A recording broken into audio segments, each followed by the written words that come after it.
Assalamualaikum warahmatullahi wabarakatuh. Kembali lagi di channel Jejak Si Kamal, Jejak Sahabat Inspirasi Kota Kamal.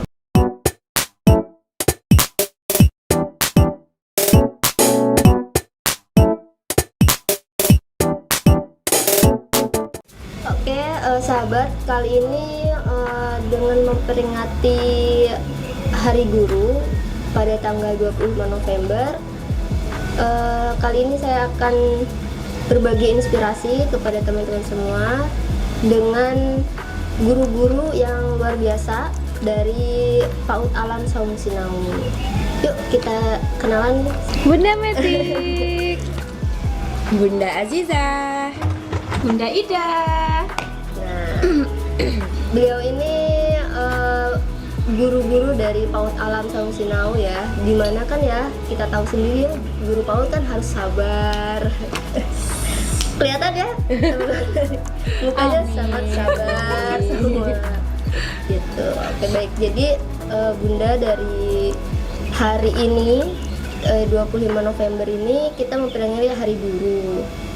Nah, kita tuh bakal nostalgia dulu nih, nostalgia masa-masa pernah nakal nggak ya? Kalau saya sih Nakal enggak. banget. Kalau saya sih enggak sih, biasa aja, normal lah. Kalau dari bunda-bunda nih, ada cerita unik apa nih pas waktu sekolah, atau ada mengingat salah satu pahlawan kita yang tanpa tanda jasa ini, yang selalu teringat di memori bunda-bunda ini? Monggo. Dari bunda siapa dulu nih yang berani deh? Oke, baik. Terima kasih Kak Fe. Iya. Alhamdulillah kita ya, terutama saya sendiri ditakdirkan gitu ya, ditakdirkan menjadi guru begitu. Meskipun sempat berhenti ya sekian lama begitu, tapi pada akhirnya jadi guru lagi. Dan itu mungkin ya salah satu sebabnya adalah mungkin kita terinspirasi juga, termotivasi oleh guru-guru kita zaman dahulu gitu ya. Begitu saya selalu terkenang begitu. Guru saya TK, Mbak Fe. Iya. Saya ingat sekali namanya Bu Marinem namanya. Bu Marinem ini beliau sudah sepuh begitu ya, sudah sepuh, tapi beliau tetap menjadi guru yang luar biasa, ceria, sabar begitu ya. Padahal keseharian beliau ini adalah orang yang kalau kita lihat nuwun sewu, orang susah begitu ya. Tapi beliau kita lihat adalah guru yang itu tadi ceria gitu ya, selalu gembira bersama anak-anak gitu ya. Dan setelah ngajar itu luar biasanya Mbak Fe, beliau adalah pejuang tangguh ya. Ternyata beliau punya aktivitas itu jualan itu loh, jualan baju yang beliau kelilingkan ke kampung-kampung begitu dengan mengayuh sepedanya Mbak Fe. Ya Allah, kalau ingat itu, oh Masya Allah guruku gitu ya, gitu Mbak Fe. Luar biasa ya, wanita tangguh. Sekarang nular Saudi. Sabarnya. Tapi insya Allah udah nggak ngontel lagi Mbak Fe ya. Iya, maksudnya kan perjuangannya dari Iya, apa, biasa. perhatian ke dunia pendidikan gitu loh. Meskipun harus mengayuh sepeda, terus harus juga membagi waktunya dengan berjuang untuk keluarga. Gitu. Luar biasa. Sekarang dari Bunda Aziza, gimana nih masa-masanya? saya paling mengenang tetap ya guru TK ya Bunda. Saya guru TK itu sabar gitu. Cuma waktu itu saya TK cuma setahun. Setahun. Jadi udah bisa baca tulis, jadi akhirnya langsung disuruh kelas 1. Akselerasi. Percepatan. Akselerasinya ke TK doang. Iya. TK akselerasi. Jadi kalau guru sih banyak yang terkenang di benak saya, di memori saya. Karena kan gimana ya? Saya yang tipikal murid yang gampang akrab sama guru.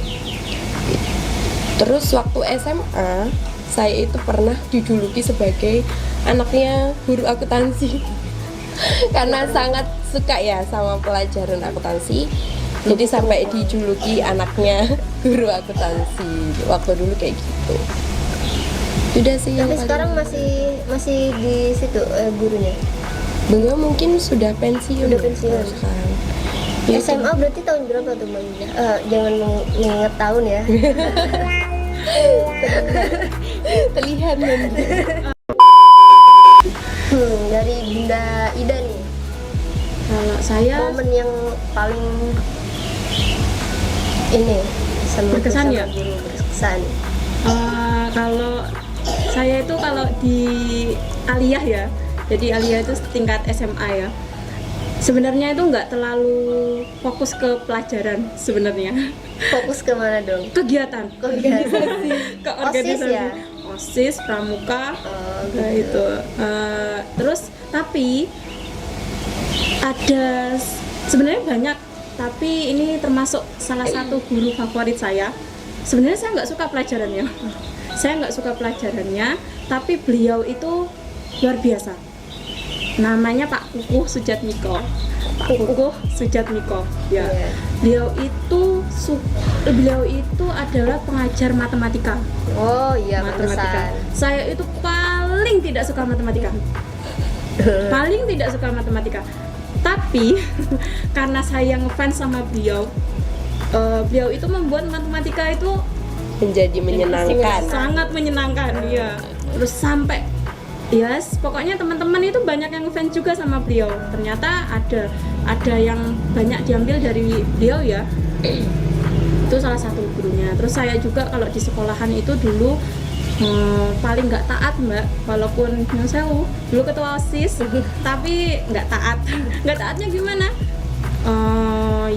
Kita peraturannya sekolah, maksudnya yang untuk kegiatan ya tetap kita tegakkan gitu aja. Agak bandel. Agak bandel, tapi insya Allah tetap berprestasi. Agak bandel tapi ada prestasinya gitu loh. Jadi nggak cuma bandel ngomong aja sama kelakuan, tapi insya Allah ada prestasinya. Iya.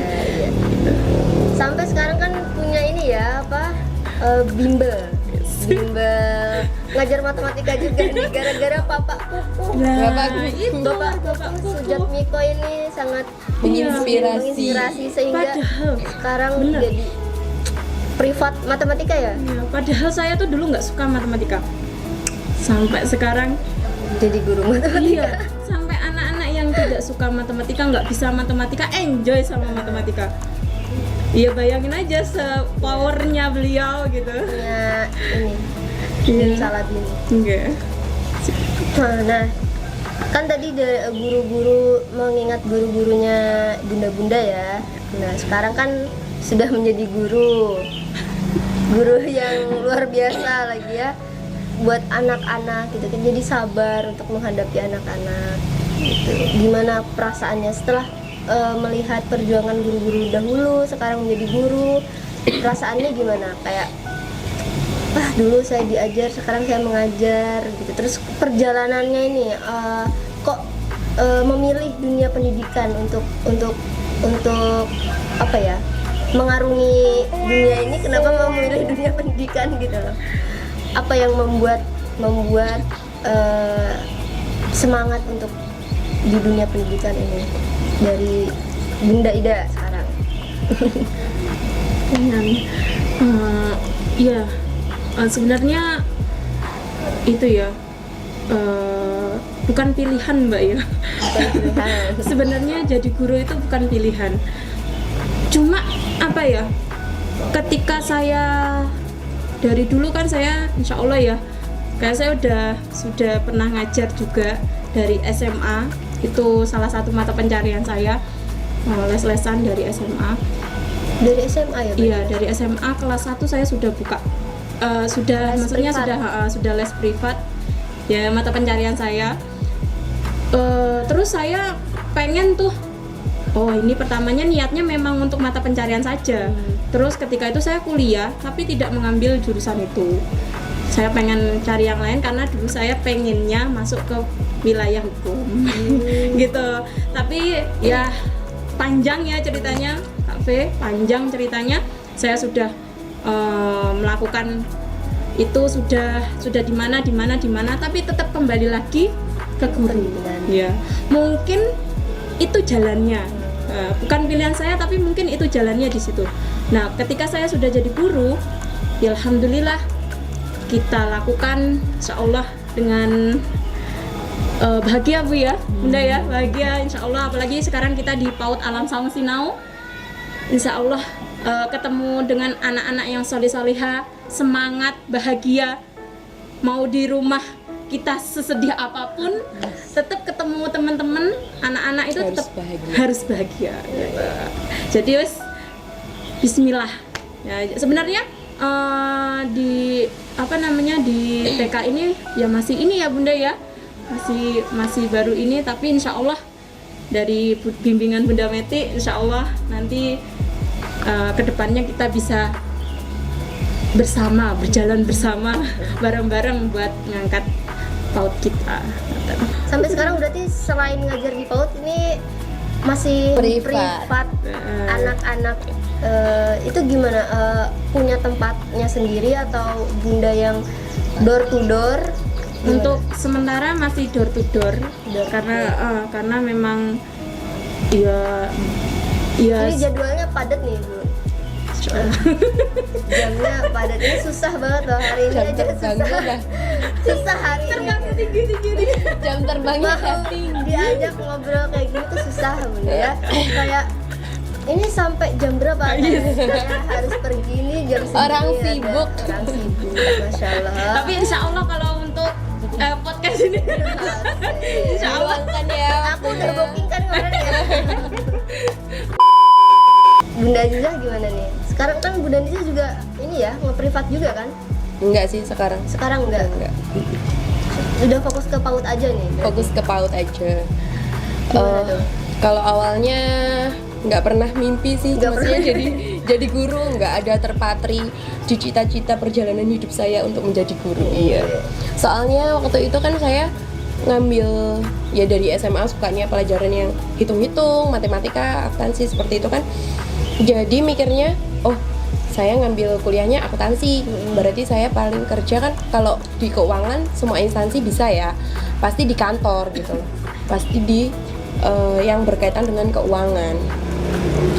Terus habis itu setelah banyak perjalanan dilalui, ternyata oh semuanya tidak semua kan. Kalau kemarin sempat, maksudnya waktu pernah bekerja gitu ya Mbak, itu tuh pasti yang difikirkan pertama gajinya harus besar gitu, karena saya kepengen punya banyak uang untuk bisa dikasih ke orang tua gitu waktu itu. Terus kalau sekarang mikirnya, oh ternyata itu pekerjaan bukan dilihat dari gajinya gitu loh, karena meskipun gajinya besar tapi kalau kitanya nggak nyaman seperti itu ya nggak bisa jadi sesuatu gitu loh, di kerjaannya kita juga nggak ikhlas juga ya.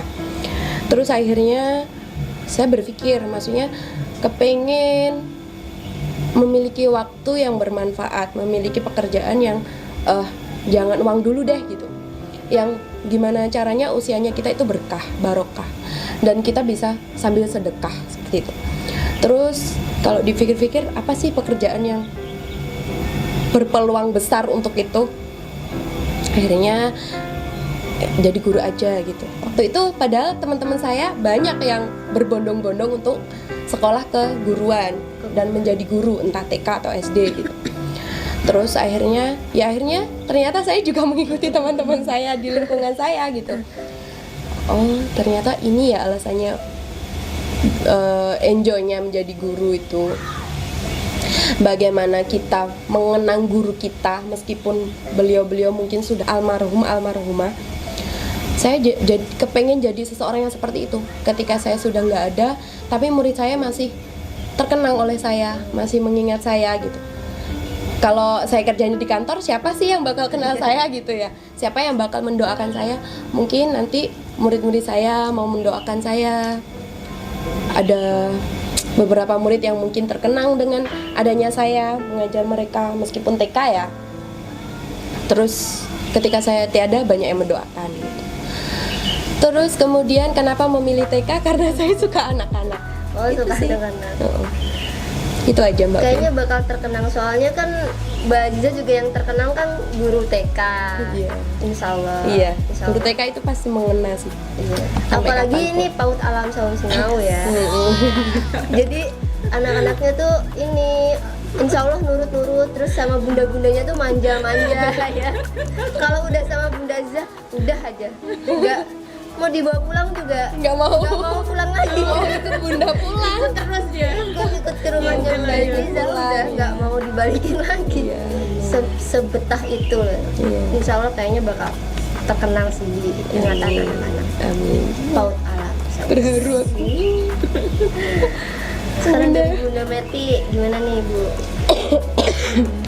Oh ya, mungkin perjalanannya, kalau saya sendiri dulu memang harapan orang tua, terutama bapak ya almarhum, beliau itu pernah nyeplos itu gini, kalau sekolah sing pinter ben iso dadi guru gitu ya. Tapi ya kata-kata itu berlalu begitu aja gitu. Teringat kembali itu ya setelah dewasa. Bapak dulu pernah bilang begitu. Nah, dan tanpa disengaja ya, dilalah gitu ya. Nyemplung itu ke sekolahan itu, habis SMP itu pengen mondok itu kok dilalah. Pondoknya juga programnya kuliatul mu'alimin, kuliatul mu'alimat gitu, yang intinya di situ diajari bagaimana menjadi guru gitu. Nah, dari sekian banyak pelajaran gitu, yang paling terkenang oleh saya justru ketika Bapak Kiai wafat. Mesti aku pengen nangis. Beliau itu wafatnya itu Masya Allah gitu ya, sekian ribu bahkan mungkin jutaan manusia mendoakan beliau gitu ya, dari murid-muridnya yang sudah di Mesir, murid-muridnya yang masih di Gontor gitu ya, dan di seluruh penjuru itu mensolatkan beliau begitu. Oh ternyata begitu ya guru yang dikenang itu ya, Masya Allah gitu. Nah, jadi kalau ingat itu Bismillah, kita pengen jadi orang yang bermanfaat, kita nyari bekal untuk wafat kita nanti gitu ya, biar banyak orang yang mendoakan kita nanti ketika Allah menjemput kita. Itu aja sih Mbak Fe. Mudah-mudahan Allah mudahkan semuanya perjalanan kita ya.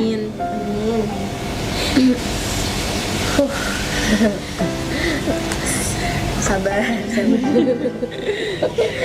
Dulu kalau saya kan saya juga sebenarnya dari keluarga guru ya, tapi terakhir itu Mbah Kung Bauti kan sekarang udah pensiunan guru juga. Mbah Kung Bauti itu pengen cucu-cucunya tuh pada mau jadi guru, tapi nggak ada satupun yang jadi guru kecuali mas saya tuh juga tadinya mau ke Akpol, tapi ketika itu disadarkan atau gimana tuh nggak tahu, akhirnya milih jadi guru, kuliahnya keguruan, akhirnya sekarang juga jadi guru di salah satu SMP di Kediri gitu. Kemarin saya juga udah wawancara Mbak Putih ya, kayak perjuangan menjadi guru tuh luar biasa sih dulu, kayak belum ada buku itu kan. Belum ada internet ya, belum ya. ada buku tuh, Cari katanya bahan ajar. kata Mbak Uti tuh kalau nulis ya sekali itu, kalau mau menghafalin ya sekali terus nanti dihapus lagi, terus besok ya nulis lain lagi, jadi cuma satu papan gitu nulisnya. Papan itu dikasih sama pemerintah satu orang satu. Jadi ya enggak, kalau sekarang kan kita udah misahin ya, ini buku matematika, guru buku ini, buku ini. Kalau zaman dulu enggak, katanya Satu buku. jadi satu papan itu Dikasih untuk semuanya. Nah, dikasih pulpen, bukan pulpen sih, kayak dari apa gitu, tintanya warna putih, ininya warna hitam. Kapur. Bukan kapur, belum ada kapur, malah apa ya namanya tuh, aku lupa. Pokoknya itu. Jadi kalau suruh menghafal itu ya itu udah satu itu doang gitu. Itu luar Besok ganti biasa ya, lagi, luar ya. biasa gitu. Perjuangan pendidikan Indonesia ini sangat luar biasa untuk mencerdaskan bangsa gitu, Masya Allah. Oke, di hari guru ini saya pengen denger nih dari bunda-bunda kedepannya nih, harapan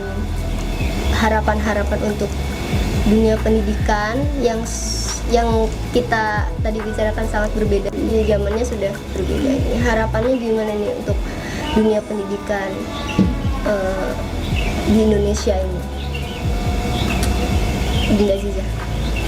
Saya dulu. Ya, silakan. Harapan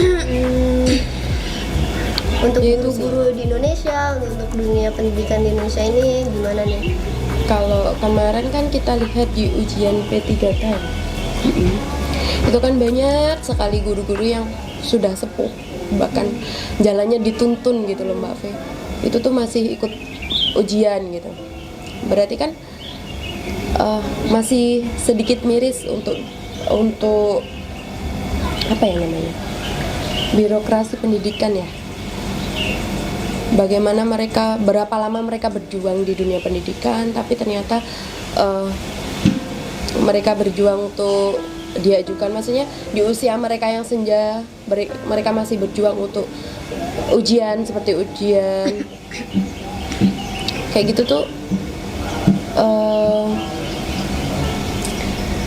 Gimana ya, nyesek gitu loh. Kenapa sih, maksudnya kenapa nggak yang kita kasih sesuatu yang berbeda untuk guru-guru yang sudah sepuh seperti itu? Maksudnya jangan disamakan untuk yang kita yang masih muda ikut ujian kayak gitu. Ya udah, mereka dikasih gitu loh untuk hal-hal seperti tunjangan, sertifikasi kayak gitu tuh dikasih aja. Kalau udah kan masa mereka berjuang mendidik itu kan juga udah lama gitu, nggak usah ikut ujian pun dikasih gitu loh. Kalau kita masih muda ya udah nggak apa-apa, kita ujian. Ya, masa Seperti yang perjuangan lain, kita lah ya. masa perjuangan kayak gitu. Banyak kan masih guru yang nyuwun sewu, gajinya kan kita kan sebagai guru tahu sendiri gajinya seperti apa. Sedangkan bagaimana orang-orang profesi-profesi yang lain terlahir itu kan juga dari guru yang mendidik gitu loh. Seperti itu sih.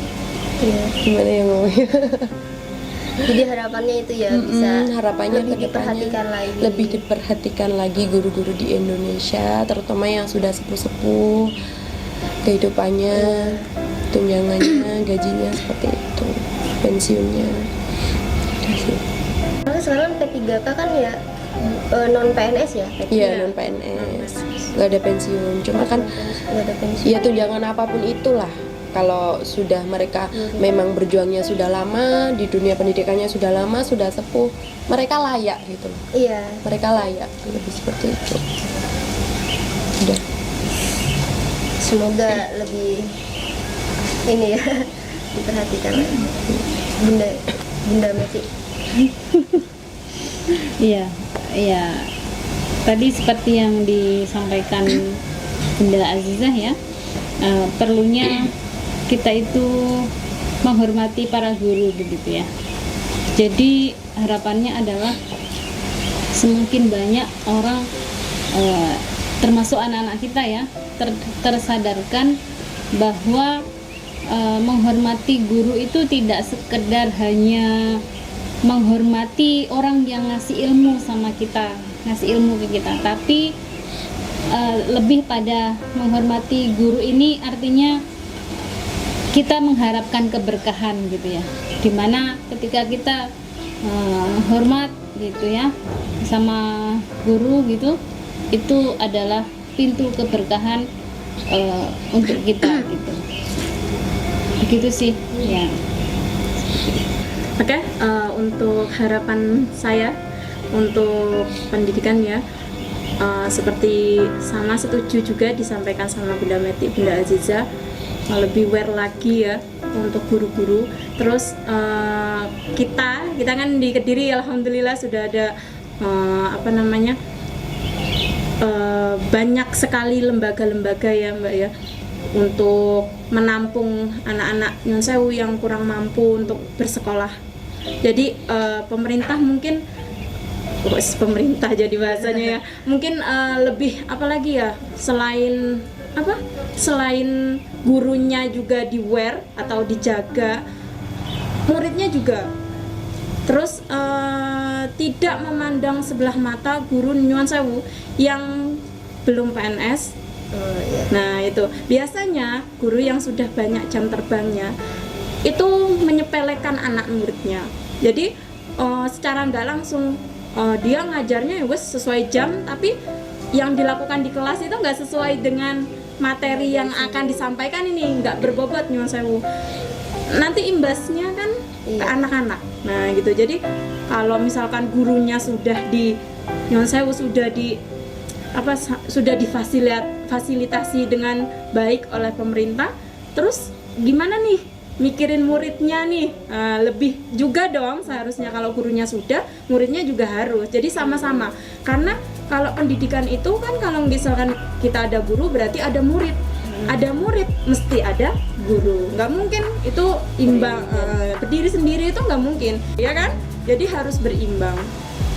Jadi harapan saya semuanya pendidikan Indonesia khususnya bisa berjalan beriringan, diintip langsung ya sama atasannya langsung dilihat, ingatan lah. Ya gitu aja Mbak Fe, mungkin harapannya besar untuk pendidikan Indonesia. Baik, itu tadi harapan-harapan dan juga cerita-cerita dari bunda-bunda PAUD Alam Song Sinau. Semoga menginspirasi sahabat-sahabat semua yang menonton video ini. Kami dari Kota Kami Indonesia Kediri dan Sekolah Alam Song Sinau mengucapkan Selamat Hari Guru Nasional 2022. Berinovasi